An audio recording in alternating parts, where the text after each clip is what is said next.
बोल सतगुरु माता सुदीक्षा शविंदर हरदेव जी महाराज जी की जय।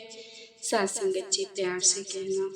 सात संगत जी, राजा अपने रथ के ऊपर बैठकर राज्य के दौरे पर निकले। सात संगत एक जगह पहुंचे तो एक छोटे से बालक को मिट्टी के साथ खेलते हुए देखा। सात संगत तो सात संगत जी, राजा को बड़ा प्यार आया।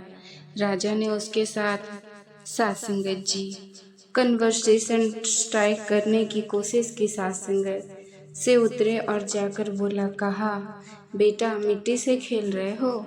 तो बच्चे ने बड़े प्रखर होकर जवाब दिया, छोटा बच्चा है लेकिन प्रखर होकर बोला राजा, मिट्टी का पुतला हूँ, मिट्टी से ही खेलूंगा। अब इतना सात संगत जी ओजस्वी उत्तर जब उस तेजस्वी बालक से उस राजा ने सुना तो राजा स्तंभ रह गए। उनको लगा मैं निसंतान हूँ, बच्चा भी नहीं है, क्यों न इस बालक को मैं अपने साथ महल ले जाऊं। फिर बोला, बेटा मेरे साथ महल चलोगे? बालक ने कहा, दो शर्तें हैं। बोला, कहो राजा। सात संगत, एक तो आप हर वक्त मेरे साथ रहोगे, हमेशा। सात संगत, एंड सेकेंडली आप हमेशा मेरी रक्षा करोगे, मुझे कभी अकेला नहीं छोड़ोगे। मैं जब सो भी जाऊं तब भी आप जागते रहना और मुझे देखते रहना कि मुझे कोई नुकसान ना हो। अब जैसे ही बच्चे की यह दोनों शर्तें उस राजा ने सुनी तो सात संगत उनको लगा ये दिस इज नॉट पॉसिबल। सात संगत, ये कैसे हो सकता है? आफ्टर ऑफ मेरी कुछ रिस्पॉन्सिबिलिटी है सात संगत, राज्य को लेकर। मैं हर वक्त इस बच्चे के पास नहीं रह सकता और ये कह रहे हैं जब मैं सो भी जाऊं तब भी तुम जागते रहना। तो अगर ये सो रहा है मैं तब भी जागूंगा तो फिर मैं आराम कब करूंगा? राजा ने कहा, बेटा मुझे माफ़ करना, मैं तुम्हें अपने साथ महल नहीं ले जा सकता क्योंकि मैं आपकी ये दोनों शर्तें मानने में असमक्ष हूँ। सात संगत, नहीं मान सकता। और वो बालक फिर मुस्कुराया, कहा, राजा मुझे यकीन था तुम ये मेरी दोनों शर्तें नहीं मान सकते क्योंकि ये शर्तें दोनों मानने की काबिलियत केवल मेरे भगवान में है। आज इसी को हम अपने जीवन में सात संगत जी साथ ढाल कर देखें। सात संगत, अगर हमारी जिंदगी का कोई आधार है, अगर मेरी ज़िंदगी का कोई ऐसा सपोर्ट सिस्टम है जो 24 सात संगत इंटू 7 365 सात संगत जी डोज हर वक्त मेरे साथ है, तो वो कौन है? मेरे सतगुरु। मैं जब सोता भी हूँ तब भी मेरे साथ मेरी रक्षा करते हैं सात संगत। वो सिस्टम है सात संगत। इसीलिए तो कहा हरदेव वाणी में बाबा जी ने लिख दिया है कि सतगुरु जैसा इस दुनिया में और न कोई मीत है, प्रीत जहाँ की झूठी साधु सच्ची गुरु की प्रीत है। सतगुरु है मेरे जीवन का सच्चा आधार सात संगत।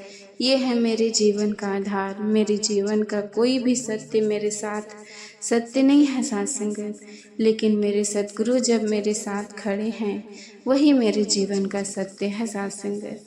उपनिषद तब आधारित एक ऑथर एक सात संगत आर्टिकल लिखा और उसमें उन्होंने लिखा कुछ उपनिषद का, उन्होंने उसमें आधार दिया।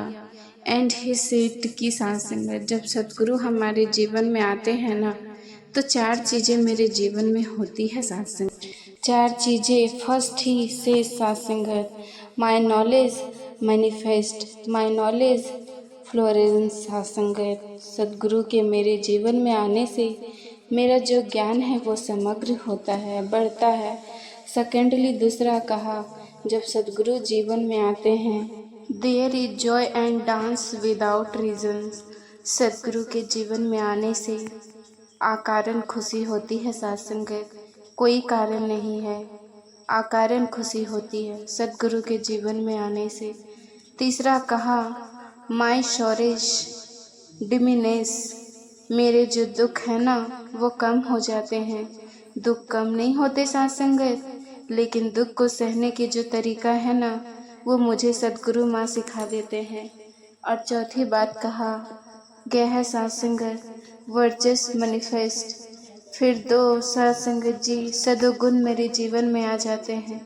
ये 4 गुण हैं जो केवल जब मैं सतगुरु के शरण में आती हूँ तो सत्संगत मेरे जीवन में आते नॉलेज फ्लो रिसोर्स ज्ञान समग्र होता है। जब हम पैदा हुए क्या हुआ, माता पिता ने या बुआ ने या चाचा चाची ने किसी ने मेरा नाम रख दिया सत्संगत ज्योति है। ना या कोई बहन थी तो सत्संगत उसका नाम रख दिया कनिका, किसी का नाम रख दिया पार्थ, पैदा होते रख दिया। और जब मैं होश में आया तो मेरी हालत देखे, मुझे अपनी बुआ पर और अपने चाचा पर कितना यकीन है कि मैंने अपने आप को सत्संगत जी ज्योति समझना शुरू कर दिया। मैंने अपने आप को पार्थ समझना शुरू कर दिया। वो जो वेद ग्रंथ ज्ञानी जन बार बार कहते रहे सत्संगत जी, अरे भाई तुम चिंतानंद, तुम ऐसा स्वसत काल सत्य हो जो किसी चीज पर आधारित नहीं है, जो किसी चीज पर आश्रित नहीं है। सत्संगत तुम ऐसा सत्य हो, तुम स्वयं भगवान की ज्योति हो। लेकिन मैंने उस ग्रंथ की बात को नहीं सुना सत्संगत, मुझे सिर्फ अपनी मौसी अपने चाचा चाची की बात याद रही। उनकी बात पर मैंने यकीन कर लिया कि मैं पार्थ हूँ, मैं कनिका हूँ। जिस घर में, जिस कुल में, जिस समाज में पैदा हुआ सत्संगत, उसी को मैंने अपनी पहचान बना लिया। लेकिन जब मैं सतगुरु की शरण में आती हूँ सत्संगत, नॉलेज फ्लो रिसोर्स मेरा ज्ञान समग्र होता है। फिर मुझे पता लगता है कि नहीं, मेरी पहचान जो है ना, क्या है वो मेरी पहचान मेरे से केवल सत्संगत सतगुरु माँ करवाते हैं। यह है खूबी सतगुरु के मेरे जीवन में आने से। दूसरा कहा, there is joy and dance without reason. Satguru माँ जब जीवन में आते हैं ना तो अकारण आनंद बरस पड़ता है, अकारण कोई कारण नहीं है। अभी जब पहला ही संगोर का सत्संगत समागम हो रहा था, दासी यहाँ पर खड़ी थी। दासी के साथ ही एक पुलिस के वरिष्ठ अधिकारी आकर खड़े हो गए। वो काफ़ी देरी सत्संगत देर न नमस्कार की लाइनें पर देखते रहे। अब जब नमस्कार की लाइनें चल रही है, उधर से बहन आ रही है, भाई आ रहे हैं। जब स्टेज के पास आते हैं ना, उसकी आंखों से आंसू बह रहे हैं, आंसू धारा बह रही है सत्संगत। वो अधिकारी मेरे से पूछते हैं, कहते ये रो क्यों रहे हैं? मैंने कहा ये आप नहीं समझेंगे, ये बिरहा के आंसू है, ये खुशी के आंसू है। There is joying dance without reason. कोई कारण नहीं है सत्संगत, कोई फॉलिस्पी नहीं है सत्संगत, कोई ग्रंथ नहीं है जो इस बात को एक्सप्लेन कर सके। सतगुरु माँ को देखकर मेरी आंखों से आंसू क्यों बहते हैं? There is share joy and dance सत्संगत, जब ये मेरे जीवन में आते हैं सत्संगत। तीसरा कहा, माय सोर्सेस डिमिनिश।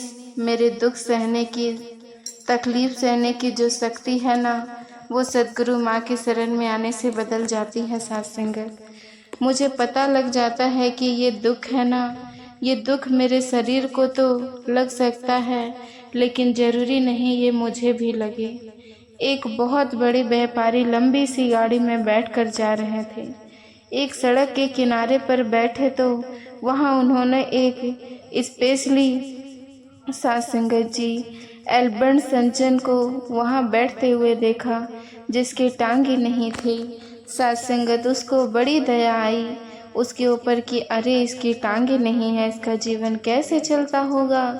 काफ़ी देर उनको देखते रही। देखने के बाद अपनी सिफती सत्संगत जताते हुए उसके पास गए। कहा, बेटा बिना टांगे के जीवन अधूरा नहीं लगता।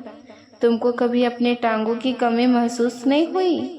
उस बालक ने उस सज्जन की तरफ देखा और फिर पलट कर बोला, कहता, भाई साहब आपको भगवान ने पंख नहीं दिए? आपको कभी पंखों की कमी महसूस नहीं हुई? अगर आपके पास पंख होते तो कितना अच्छा होता। आपको गाड़ी में न बैठना पड़ता, आप उड़ सकते थे, न रेड लाइट होती, न ट्रैफिक जैम होता, कुछ नहीं, मज़े ही मज़े होते। तो सत्संगत वो व्यापारी बोला, अरे क्या बात करते हो? मुझे कोई ज़रूरत नहीं है पंखों की, मैं गाड़ी में खुश हूँ। कहता है मुझे भी टांगे की कोई ज़रूरत नहीं है, मैं खुश हूँ। साथ संगत जी, जीवन में जब सद्गुरु माँ आते हैं ना, तो गुरु सुख को भरोसा हो जाता है। भरोसा उसको पता है मेरे जीवन में कुछ गलत नहीं हो सकता। और लिखने वाले हमारे जो महापुरुष हैं, उन्होंने तो यहाँ तक लिखा, कहा कभी जीवन के किसी पड़ाव में ऐसी जगह खड़े होना जब लगे कि बस यार अब बहुत हो गया, अब अगर मेरे साथ कुछ थोड़ा भी गलत हुआ तो मैं टूट जाऊंगा, या मैं पहाड़ी के इस किनारे पर खड़ा हूँ कि एक कदम भी मैंने लिया तो मैं इस पहाड़ी से नीचे गिर जाऊंगा। कभी ऐसी सोच कभी जीवन में आए ना, तो यकीन करना सद्गुरु माँ कभी तुम्हें उस पहाड़ी से गिरने नहीं देंगे। ये गिरने नहीं देंगे, लेकिन फिर आगे बढ़े साथ संगत। कहा दोस्त, पर यदि गिर भी जाओ ना, तो गिरते हुए भी विश्वास रखना, यकीन रखना कि अगर तुम पहाड़ी से गिर भी गए तो साथ संगत ये तुम्हें ज़मीन पर नहीं गिरने देंगे, ये तुम्हें हवा में थाम लेंगे और फिर और आगे बढ़ें साथ संगत।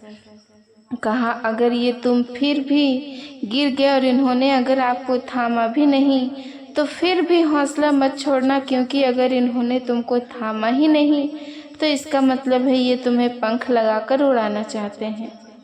साथ संगत जी, ये चैलेंज जो मेरे जीवन में आती है, जब सद्गुरु माँ मेरे जीवन में आते हैं, और यही खुशियत साथ संगत जी भगत सिंह कहा कि जब सद्गुरु माँ मेरे जीवन में आते हैं ना, तो सद्गुरु मेरे जीवन में आकर मेरा एक नई ऊर्जा का संचार करते हैं। सद्गुरु मेरे जीवन में आकर मेरी निराशा को दूर कर देते हैं। सद्गुरु मेरे जीवन में आकर मेरे भय को दूर कर देते हैं। सद्गुरु मेरे जीवन में आकर मेरे जीवन को आंदोलित कर देते हैं। साथ संगत, मुझे जीवन जीने का एक नया सलीका सिखा देते हैं। और भगत की बस यही अर्ज़ोई होती है कि हमने इनसे सिर्फ एक ही अरदास करनी है कि सच्चे बादशाह अपने चरणों से लगाया है ना, तो कृपया करना अंत श्वासों तक बस मुझको ये मान रहे कि शामिल हूँ मैं तेरी टोली में। बस ये मुझे एहसास रहे कि मैं आपके साथ जुड़ा हुआ हूँ।